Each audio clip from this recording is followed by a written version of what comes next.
Okay, right, we can start proper now. So welcome everyone to this, which is the first of our question and answer sessions that we've put in to follow up the training which happened last week. And hopefully you would have seen a couple of things we sent out this week. One was a link to that session, and the slide deck from that session is in the invite for this meeting as well. So hopefully you've got those resources, as it were. I will do a quick introduction, but there's a couple of reminders that I wanted to go through actually first before I bring Stephen into the session. So come back to that one. Just a couple of things, practical things. So hopefully at this point you've all got your model access up and running. There aren't any issues. And for those that need logins, hopefully you've created them. And we do ask people just to confirm who the sort of current team, as it were, are. And also we suggest a lead inputter. You can create a badge and a title for that if you wish, but as we've said in the past, it just makes sense for one person to lead the inputting once we get to a sort of final scenario model run stage. So there's also the TPM Explorer tool, which we mentioned last time around, which allows people just to dip into the platform, look at the model without having full access. That's quite a useful tool and gives a lot of the detail of some of those mitigators. Kickoff meetings, we're hoping to start those from next week. So we've been in touch with a couple of the schemes yourselves just to try and put those initial meetings in. And finally, in terms of my reminders, that email address there is for our data science team. So if there are any what I would call nuts and bolts questions, some technical questions, please do email that inbox. But of course you can email myself or Rachel as well as your model relationship manager as well. So on the right hand side of the screen, you'll see that's just a snapshot of the model project information page, which really I guess is your user guide for the tool itself. So if there are things that you need, that's probably the first place to go. Have a look through there, and then more detailed questions, of course, come back to us. So we have about 45 minutes today, about 40 minutes in this session, and we wanted to pick up on some of the points made in the training, some of the questions that we've had since we gave that introduction. And I'm pleased to welcome today Stephen Wyatt, who's our Head of Research and Policy at the Strategy Unit. And Stephen's just going to give us a bit of an overview, really, for sort of 5 or 10 minutes, just to look at some of those topics that we raised. Hopefully that will kickstart some questions in terms of your approach to specifically non-demographic growth, but we're happy to kind of broaden it out as well past that. So Stephen, first, thanks for coming along today, and I'll pass to you. And just before you start, if you've got questions, if you want to put them in the chat as well, if you've got particular things that you want to pick up on, you can drop them in there. But then obviously we'll open it out for, you can ask a real question afterwards. So Stephen, over to you. Thank you. Thanks, James. Can I check you can hear me okay? I was going to just talk for a few minutes just to set the scene rather than present slides, but I've got slides in the background which I can call on if we need to, if people have got specific questions. So if we think about the sort of prevailing pressures that hospitals face and the sources of those pressures, it's common to kind of split those into two sources. Demographic pressures, which can be thought of as arising from changes in the size or the age, sex profile or the morbidity levels of the population, and non-demographic sources, which are more to do with how we as a system choose to respond to patients' needs in terms of the services we offer to them. So demographic forces drive up levels of need. Non-demographic forces change the way we respond to those needs. The non-demographic sources, demographic sources are kind of easy to get your head around, and people usually can understand what those are, and they're fairly easy to model, those effects. non-demographic changes are a bit more tricky, and some people prefer to speak about non-demographic drivers of hospital activity growth in very specific terms. They like to say non-demographic factors include things like technological advances, which might mean that we can treat people that we couldn't treat in the past. New treatments become available, which means that we increase the levels of care that we give people compared to the past. We might want to think about changes in patient expectations and how they influence how much care people receive. We might want to think about changes in clinical guidance that are issued and clinical practice and how it develops within hospitals. So some people like to define non-demographic growth in very specific terms. It is these sources that are creating these non-demographic pressures. The alternative is to think of it as a residual effect. We can measure overall growth, and we know what proportion of it is demographic. So anything that's left over must be non-demographic. Those two approaches to thinking about non-demographic growth have got pros and cons. The advantage of thinking of it in the specific terms that it helps you better understand the nature and the sources of those drivers of growth, but they are more difficult to model. You have to understand the specific mechanisms that underpin each of those specific drivers and model them separately. The residual effect is more straightforward to model because it's easy to model the total growth and it's easy to model demographic growth. So it's easy to work out the levels of this residual growth we might attribute to non-demographic sources, but it leaves us without knowledge of what's actually causing it. The risk of going with specific drivers of non-demographic growth is that you have to be confident you've captured them all. Otherwise, you're going to be understating the levels of non-demographic growth. If you've inadvertently missed out a really important driver of non-demographic growth, then taking the specific route means that you're probably going to understate the overall levels of growth associated with it. So we have those sort of two perspectives that people commonly take on non-demographic growth. They're very, very specific. Let's work out the nuts and bolts of each of the drivers. And let's not worry about the mechanisms. Let's just try and count the scale of it, and so we can understand what it is. Understand the scale of it, if not exactly what's underpinning it.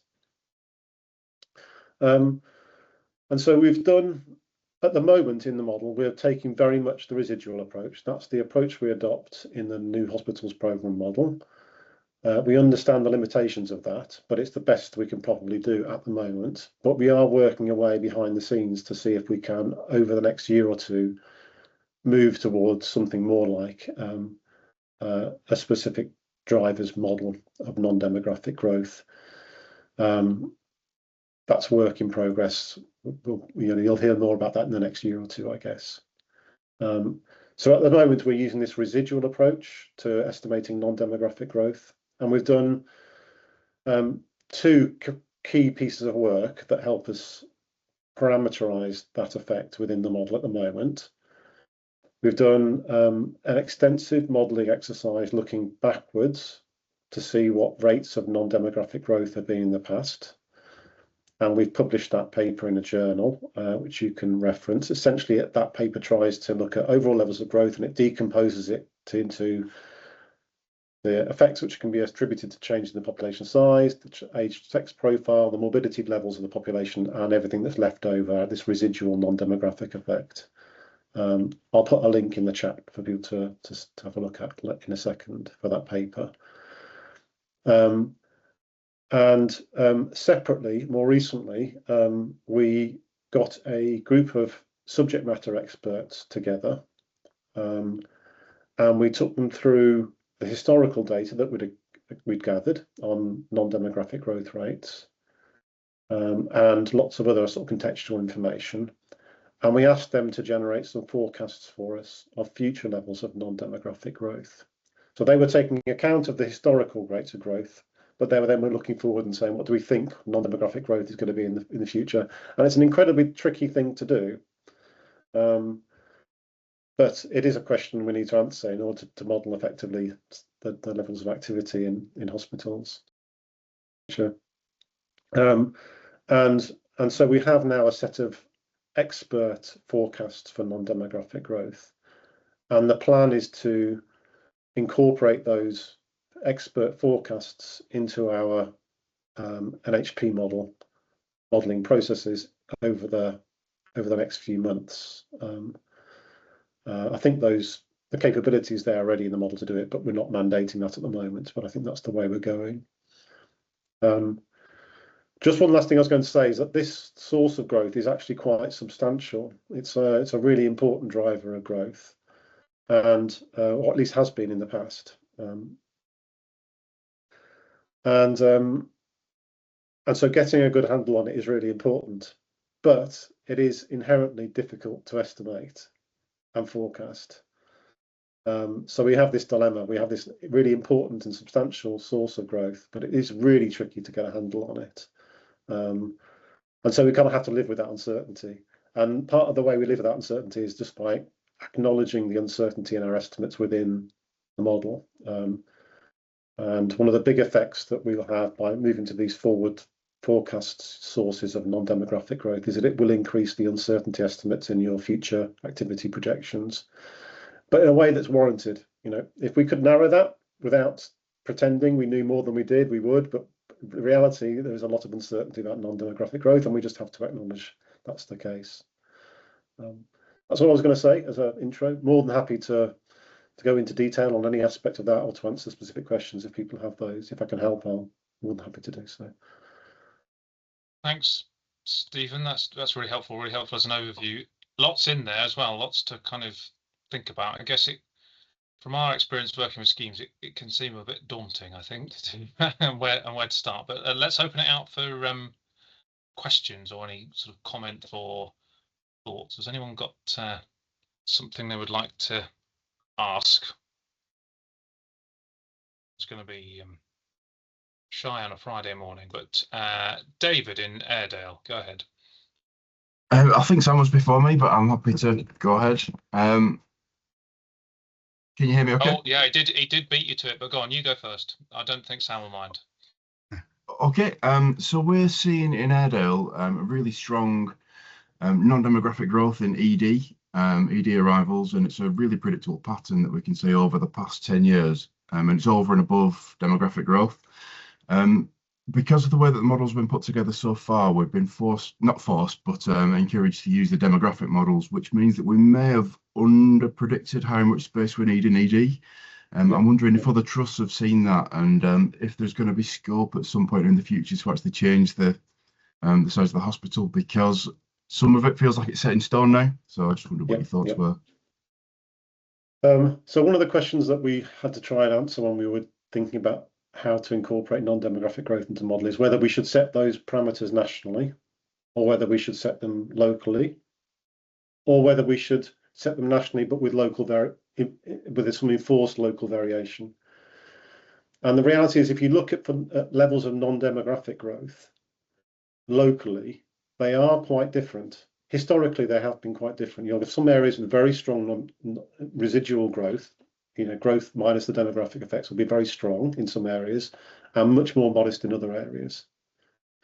And there's two things to sort of, I'll take you through our thinking, but you might have a different view on it. But one possibility is that the reason we're seeing those very different residual growth effects is because there's some redistribution of activity between providers. That's what's driving the difference in growth rates. So some patients are coming to your hospital that would otherwise have gone to other places in the past. So there might be some of that going on, and that we would expect to be captured within the expatriation repatriation element of the model. That's more about changes in flows than it is about changes in need or the responses to need. The other question is, we might have seen very different, even if we take account of that, even if we strip out those redistribution effects, we might have seen very different non-demographic growth rates locally. But why would we think those non-demographic growth rates would continue in such that areas that have seen historically very high levels of non-demographic would continue to see high levels of non-demographic, and those that have seen lower would continue to see lower? Our guess is that more likely there will be regression to the mean. And so using the national growth rates might be a better estimate of future non-demographic growth for you, even if historically you've seen higher levels of growth, because we can't imagine a mechanism that's generating vastly different non-demographic growth rates across trusts after we strip out the redistribution effects, that is likely to be sustained. We just can't quite imagine what that mechanism would be. So our thinking is that it's probably more likely there will be regression to the mean, and your non-demographic growth rates will be more like the average in future than it has been in the past. And similarly, those that have seen lower growth rates probably will also be more like the average in the future than they have been in the past. So so I feel like I've said 101 things there. Did that all make sense? Did you get where I'm coming from? It made sense. It made sense to me, Steve. Yeah. So we have looked at, or tried to look at patient addresses and tried to work out whether the change is due to patients who've historically gone to Bradford, for example, and now coming to us, which would be the main contributor. That does look to be an effect, but not the main cause. So we speculated that it might be something in the system that's changed. Maybe patients with unmet needs during COVID who suddenly started coming through, or there's some change in GP referral practices, or patients can't get access to the GPs. We don't know what it is. And I was actually going to say that because we don't know the drivers, it makes the forecasting difficult. We don't know if this is a trend that's going to continue, but there is a risk that it might. And if it does, then we may well underestimate the size of the ED department that we need. I'd be very surprised. I get that. I'd be very surprised if our uncertainty intervals and the new non-demographic growth rates we're going to launch soon, the forecast ones, wouldn't capture your growth rates. The width of the intervals are very broad, so that uncertainty you'll see scenarios in the model which will encompass the growth rates you have seen historically. I'm sure the expert forecasts were quite broad, so that some of the Monte Carlo simulations will have very high growth rates in them, which are more like what you've seen historically. And maybe what we'd ask is that you take that into consideration when looking at the distribution of outcomes. If your view is that the non-demographic growth rates are going to carry on at very high rates in your area, then that outcome will be represented at the upper end of the distribution of outcomes in the model, if that makes sense. But I think the sorts of changes that you talked about, David, they feel like things that probably have happened. Why would they carry on driving? Why would they carry on in continuing to increase levels of activity over and above the national average? They might have been what's caused it in the past, but would we expect further unmet needs to be covered at a higher rate than elsewhere in the country? Would we expect changes in referral patterns or GP referral patterns, again, over and above? Why would they carry on? Why would they not tend to come back on average back to the national growth rates? That would be my thinking. But there might be other sources that are genuinely driving up permanently, but we can't quite imagine what they would be. Okay, thank you. Oh, go on, David. Do you want to come back on that? No, I was just saying thank you. Oh, okay, great. Thanks. Sam, we'll come to you. Thanks very much. This is a very simple question, but I don't know if it's probably not going to have a simple answer. So we're going to be, as I understand it, we're going to be using more up-to-date data to use for the modelling. So 25, Karen's nodding, versus the 1920, was it, or is that right? Yeah. So what I was wondering was, what do we think that's going to do to the numbers, and what effects is that going to have on the sort of overall capacity and required for the hospital? Do we have a view on that at this stage, or not? I don't know. Is that a question from you? It's a more general question. Who to take that really, but. I'll give you my initial impression, but maybe others want to jump in. But so you're about to go through a rerunning of the model, is that right? Is that we're just about to start the model? Well, yeah, we're doing a redesign, so it's effectively starting the model from scratch. Okay. But it was run on a previous design, sort of a couple of years ago. Yeah. Okay. So that really tricky period, didn't we? When we had confidence in the 1920 data. We knew what it was about. And then we had several years when everything was just thrown up in the air, and we didn't know whether the figures we were getting in 2021 and 2022, 23, for example, were likely to continue, whether those all things that were perturbed by COVID would just return back to something like the prior trends or not. I think we've gone so far away from that now. We kind of have to rebase at 24, 25.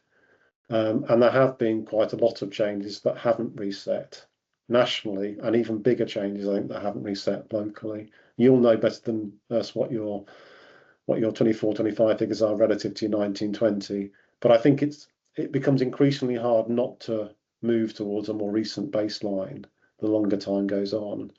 Yeah. 1920 is such a long time ago. So, the way the model works is that it starts, everything is worked from the baseline. So that baseline is absolutely critical. But that baseline is also the point at which you set your expectations for change from. I'll just stop going back to non-demographic growth, just to say that we are doing a piece of work to look again at historical non-demographic growth rates, incorporating more recent periods. And there are also some of the changes to methodology that we're using as well. But so those non-demographic growth rates, historical estimates, will also get updated at some point soon, bringing us closer to the new baselines.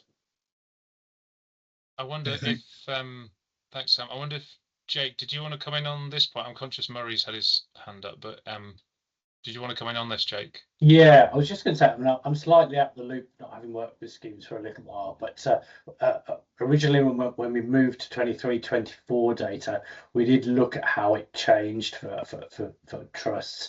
And on the whole, it didn't make a great deal of difference. I think in some cases there was predicting slightly higher levels of activity.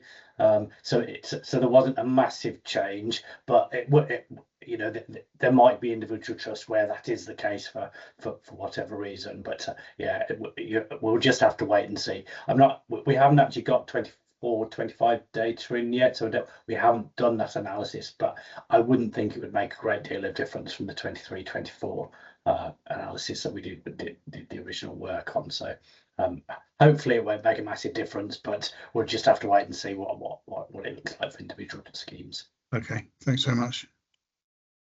Thanks, Jake. Murray, let's come to you next. Cool. Yeah, just on that, so I have a couple of experiences of like using the new model versus the old one. And I think, the baseline is one thing, but having a new baseline will lead you to like relook at your mitigation assumptions anyway. So the emissions and bed days might have gone up, but if you want to get to where you were aiming to get before, it might just mean you go harder on mitigation. And the other thing that's changed is the population projection. So for one of the schemes I'm working on, it had a massive impact, like kind of added a whole ward, with everything else staying the same, whereas another scheme wasn't having much difference. So I think the population projections and I guess it's to do with migration and housing developments and so on, they can be quite different, but in a local way. So it might not affect the trust next door to you, but it might affect you and your scheme. And just a couple of things on the non-demographic growth. So I'm kind of a fan of like how you've dealt with what's quite a complicated subject, as you've said, and welcome that you're looking at it again. And just a couple of things, like I think one of the drivers for some specialties, like particularly the ologies and like chronic disease, is kind of epidemiology. So that thing of like how many new people are there getting diseases and how many are continuing to survive, including cancer. So you've got this growing like population of new people, and prevalence is going up because people survive longer. And then just the last point, I get what you're saying about particularly on outpatients, just because the outpatient non-demographic growth was huge over the past few years, possibly as a result of all the non-face-to-face stuff that now gets captured in outpatients. But it comes back to the argument you kind of made yourself, is that like that's kind of a one-off and not necessarily something you want to change. But the way the model is currently set up is it does kind of force you to put all that in. And also going back to Dave's point about the A&E, I do that. Because at the moment, the way the model's set up is you put in the non-demographic growth and then you mitigate from that point. There is an argument that the non-demographic growth you're observing in the old data is actually a mitigated number, that it would have been higher because, particularly in A&E, everyone's doing stuff to try and stop patients either attending A&E or getting you know, further into the hospital. So do you see what I mean? Yeah, obviously it's on your radar, you're nodding. But yeah, there's an argument that actually that's an already mitigated position, and it would have been higher otherwise. Yeah. That argument was rehearsed when we were doing the expert elicitation exercise. So our historical estimates of non-demographic growth kind of are contaminated with whatever people are doing to mitigate the activity. Yeah. But so we asked the experts to discount that effect as best they could, and we gave them some information to help them try and do that. Such that the forecast ones, they were attempting to forecast unmitigated non-demographic growth, essentially. Demographic growth in its own right without the effect of the historical mitigation. Such that when you take off the mitigation, you're taking it off for the unmitigated growth. Again, that makes it just a really hard exercise to do. It's a really challenging thing for people to forecast, but it's the best we were able to do, I think. Yeah, brilliant. Yeah, as you said, it's a really important assumption, and so it's reassuring that you're putting so much thought into developing it, even from where it is now. So yeah, thank you. Okay, thanks, Murray. Chris, let's bring you in. Thanks, hi everyone. Steve, I just wanted to say thanks for the idea of thinking about it as a residual, because I think that makes an awful lot of sense. Because essentially you're just it's essentially to look at a hospital level random effect, then, isn't it? Really, in some ways, you're just saying we can account for the demographic growth, but there is some additional growth, and then you can take the distribution of it and you can treat it in that way. So I think it makes a lot of sense, because we just can't. You can't, for each individual system, make an assumption about those non-mitigatable things. Certainly not at the scale of the national stuff. But I suppose that's where, in some senses, local implementation, if you were writing your own specific mitigators and adding them in, you would presumably be reducing the residual effect because you're accounting for some of it. So you're sort of hybrid between your 1 and 2 there, in a sense, in that you are specifically modelling other factors, but it would have to be locally done, I guess, because you can't do that for a national lens. It'd be too much detail, I guess. That's essentially one of our ways we're thinking about trying to move from the residual approach to a more specific approach, is almost to say, well, we might not be able to model all the sources of non-demographic growth in their own right, but let's just pick one, like the impact of new technologies, for example. Let's try and model that. And then you can model the residual after you've taken that, so that what you're still modeling a residual, but you're stripping out more and more of the specific drivers and leaving yourself with a smaller residual, which doesn't have a specific explanation. So again, that's kind of one of the things we're pondering at the moment, whether it's possible to go down that route. Okay, thanks, Chris. Do you have any other questions or points on this? There's lots to this, so very often we find that things emerge as people apply them, obviously, working through the model. So this won't be our only opportunity to talk about this, and obviously if there are things following this session, you can email us and prompt us. But any more thoughts or questions for Stephen, or indeed other colleagues on the call? Everybody's deep in thought, I think, now. That's what it is. Or maybe the kettle's on, I don't know. I've just put in the chat, James, the paper, the historical paper. I'm going to try and find the expert forecast paper and put that in the chat as well.